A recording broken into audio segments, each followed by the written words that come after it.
Vladimir Nabokov's Pale Fire, Canto 2.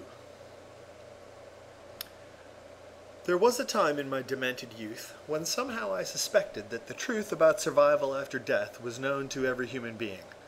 I alone knew nothing, and a great conspiracy of books and people hid the truth from me. There was the day when I began to doubt man's sanity. How could he live without knowing for sure what dawn, what death, what doom awaited consciousness beyond the tomb? And finally there was the sleepless night when I decided to explore and fight the foul, the inadmissible abyss, devoting all my twisted life to this one task. Today I'm 61. Wax wings are berry picking. A cicada sings. The little scissors I am holding are a dazzling synthesis of sun and star. I stand before the window and I pare my fingernails, and vaguely am aware of certain flinching likenesses. The thumb, our grocer's son. The index, lean and glum college astronomer Starover Blue. The middle fellow, a tall priest I knew. The feminine fourth finger, an old flirt, and little Pinky clinging to her skirt. And I make mouths as I snip off the thin strips of what Aunt Maud used to call scarf skin. Maud Shade was 80 when a sudden hush fell on her life. We saw the angry flush and torsion of paralysis assail her noble cheek. We moved her to Pinedale, famed for its sanitarium. There she'd sit in the glassed sun and watch the fly that lit upon her dress and then upon her wrist. Her mind kept fading in the growing mist. She still could speak. She paused and groped and found what seemed at first a serviceable sound. But from adjacent cells, impostors took the place of words she needed, and her look spelt imploration as she sought in vain to reason with the monsters in her brain. What moment in the gradual decay does resurrection choose? What year? What day? Who has the stopwatch? Who rewinds the tape? Are some less lucky, or do all escape? A syllogism. Other men die, but I am not another. Therefore, I'll not die. Space is a swarming in the eyes, and time a singing in the ears. In this hive, I'm locked up. Yet if, prior to life, we had been able to imagine what mad, impossible, unutterably weird, wonderful nonsense it might have appeared. So why join in the vulgar laughter? Why scorn a hereafter none can verify? The Turk's delight, the future liars, the talks with Socrates and Proust in Cyprus walks, the seraph with his 6 flamingo wings, and Flemish hells with porcupines and things. It isn't that we dream too wild a dream. The trouble is we do not make it seem sufficiently unlikely, for the most we can think up is a domestic ghost. How ludicrous these efforts to translate into one's private tongue a public fate. Instead of poetry divinely terse, disjointed notes, insomnia's mean verse. Life is a message scribbled in the dark, anonymous, espied on a pine's bark. As we were walking home the day she died, an empty emerald case, squat and frog-eyed, hugging the trunk, and its companion piece, a gum-logged ant. That Englishman in Nice, a proud and happy linguist, je nourris les pauvres cigales, meaning that he fed the poor seagulls. La Fontaine was wrong. Dead is the mandible, alive the song. And so I pare my nails and muse, and hear your steps upstairs, and all is right, my dear. Sybil, throughout our high school days I knew your loveliness, but fell in love with you during an outing of the senior class to New Y Falls. We lunched on damp grass. Our teacher of geology discussed the cataract. Its roar and rainbow dust made the tame park romantic. I reclined in April's haze immediately behind your slender back, and watched your neat small head bend to one side, one palm with fingers spread between a star of trillium and a stone. Pressed on the turf, a little phalange bone kept twitching. Then you turned and offered me a thimbleful of bright metallic tea. Your profile has not changed. The glistening teeth, biting the careful lip, the shade beneath, the eye from the long lashes, the peach down, rimming the cheekbone, the dark silky brown of hair brushed up from temple and from nape, the very naked neck, the Persian shape of nose and eyebrow, you have kept it all, and on still nights we hear the waterfall. Come and be worshipped, come and be caressed, my dark Vanessa, crimson barred, my blessed, my admirable butterfly, explain, how could you, in the gloam of Lilac Lane, have let uncouth, hysterical John Shade blubber your face and ear and shoulder blade? We have been married 40 years. At least 4,000 times your pillow has been creased by our two heads. 400,000 times the tall clock with the hoarse Westminster chimes has marked our common hour.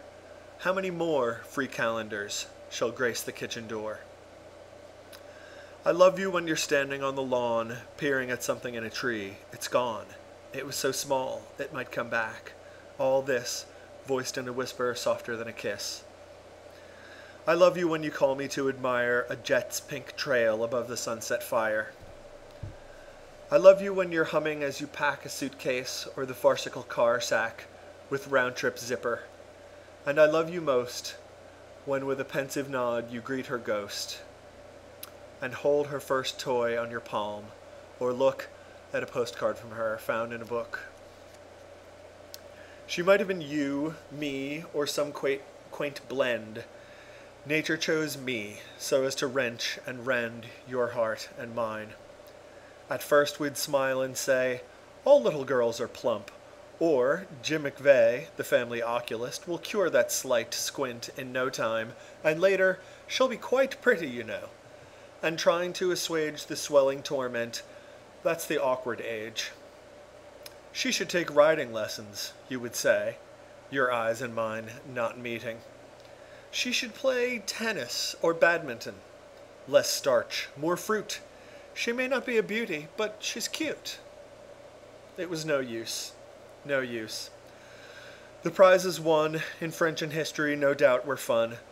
At Christmas parties games were rough, no doubt, and one shy little guest might be left out.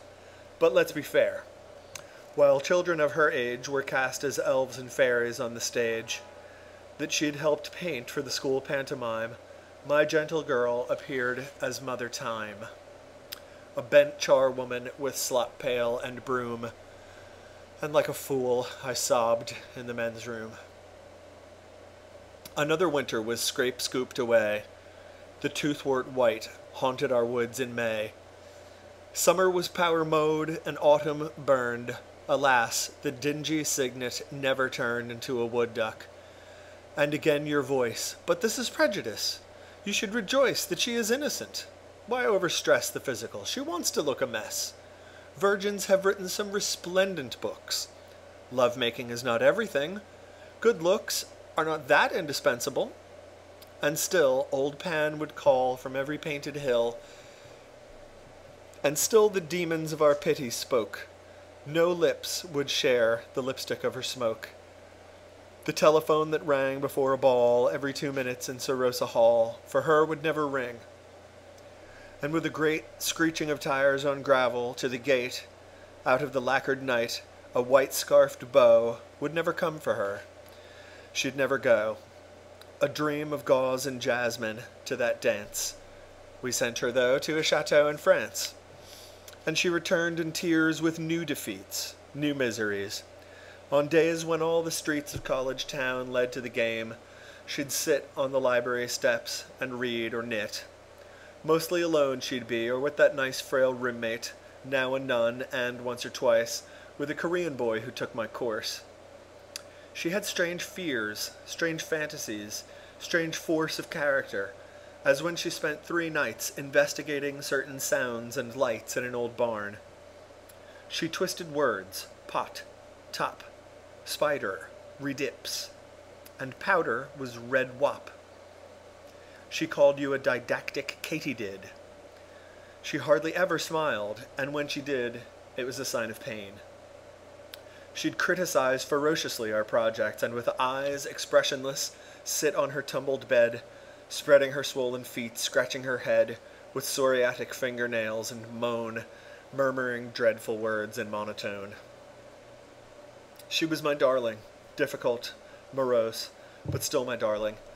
You remember those almost unruffled evenings when we played mahjong, or she tried on your furs, which made her almost fetching. And the mirrors smiled, the lights were merciful, the shadows mild. Sometimes I'd help her with a Latin text, or she'd be reading in her bedroom next to my fluorescent lair. And you would be in your own study, twice removed from me, and I would hear both voices now and then. Mother, what's grim pen? What is that? Grim pen. Pause, and your guarded scholium. Then again, Mother, what's catonic? That, too, you'd explain. Appending, would you like a tangerine? No. Yes. And what does sempiternal mean? You'd hesitate, and lustily I'd roar the answer from my desk through the closed door. It does not matter what it was she read. Some phony modern poem that was said in English lit to be a document engagé and compelling. What this meant, nobody cared. The point is that the three chambers, then bound by you and her and me, now form a triptych or a three-act play in which portrayed events forever stay. I think she always nursed a small mad hope. I'd finished recently my book on Pope. Jane Dean, my typist, offered her one day to meet Pete Dean, a cousin, Jane's fiancé, would then take all of them in his new car, a score of miles to a Hawaiian bar. The boy was picked up at 8:15 in New Y. Sleet glazed the roads. At last they found the place, when suddenly Pete Dean, clutching his brow, exclaimed that he had clean forgotten an appointment with a chum, who'd land in jail if he, Pete, did not come, etc. She said she understood. And after he'd gone, the three young people stood before the azure entrance for a while. Puddles were neon barred, and with a smile, she said she'd be de trop, and she'd much prefer just going home. Her friends escorted her to the bus stop and left, but she, instead of riding home, got off at Lockenhead. You scrutinized your wrist. It's 8:15, and here time forked. I'll turn it on. The screen, in its blank broth, evolved a lifelike blur, and music welled. He took one look at her, and shot a death ray at well-meaning Jane. A male hand traced from Florida to Maine the curving arrows of Aeolian wars. You said that later a quartet of bores, 2 writers and 2 critics, would debate the cause of poetry on Channel 8. A nymph came pirouetting under white rotating petals in vernal rite, to kneel before an altar in a wood where various articles of toilet stood. I went upstairs and read a galley proof, and heard the wind roll marbles on the roof. See the blind beggar dance, the cripple sing, has unmistakably the vulgar ring of its preposterous age. Then came your call, my tender mockingbird, up from the hall. I was in time to overhear brief fame, and have a cup of tea with you. My name was mentioned twice, as usual just behind one oozy footstep, Frost. Sure you don't mind? I'll catch the Exton plane because, you know, if I don't come by midnight with the dough... And then there was a kind of travelogue. A host narrator took us through the fog of a March night, where headlights from afar approached and grew like a dilating star, to the green, indigo, and tawny sea which we had visited in 33, 9 months before her birth. Now it was all pepper and salt, and hardly could recall that first long ramble, the relentless light, the flock of sails, one blue among the white, clashed queerly with the sea, and 2 were red, the man in the old blazer crumbling bread, the crowding gulls insufferably loud, and 1 dark pigeon waddling in the crowd. Was that the phone? You listened at the door. Nothing. Picked up the program from the floor. More headlights in the fog. There was no sense in window rubbing, only some white fence, and the reflector poles passed by, unmasked. Are we quite sure she's acting right? You asked. It's technically a blind date, of course. Well, shall we try the preview of Remorse? And we allowed in all tranquility the famous film to spread its charmed marquee. The famous face flowed in, fair and inane, the parted lips, the swimming eyes, the grain of beauty on the cheek, odd Gallicism, and the soft form dissolving in the prism of corporate desire. "I think," she said, "I'll get off here. It's only Lochenhead. Yes, that's okay." Gripping the stang, she peered at ghostly trees. Bus stopped. Bus disappeared. Thunder above the jungle. "No, not that!" Pat Pink, our guest. Anti-atomic chat. 11 struck. You sighed. "Well, I'm afraid there's nothing else of interest." You played network roulette. The dial turned and tricked. Commercials were beheaded, faces flicked. An open mouth in mid-song was struck out. An imbecile with sideburns was about to use his gun, but you were much too quick. A jovial Negro raised his trumpet. Trick.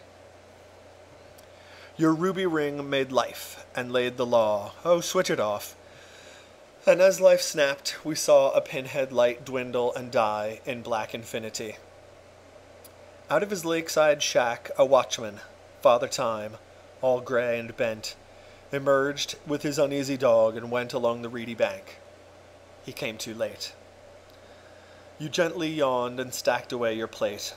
We heard the wind. We heard it rush and throw twigs at the window pane. Phone ringing? No. I helped you with the dishes. The tall clock kept on demolishing young root, old rock. Midnight, you said. What's midnight to the young? And suddenly a festive blaze was flung across 5 cedar trunks. Snow patches showed, and a patrol car on our bumpy road came to a crunching stop. Retake. Retake. People have thought she tried to cross the lake at Loch Neck, where zesty skaters crossed from X to Y on days of special frost. Others suppose she might have lost her way by turning left from Bridge Road, and some say she took her poor young life. I know. You know. It was a night of thaw, a night of blow, with great excitement in the air. Black Spring stood just around the corner, shivering in the wet starlight and on the wet ground. The lake lay in the mist, its ice half drowned. A blurry shape stepped off the reedy bank into a crackling, gulping swamp and sank.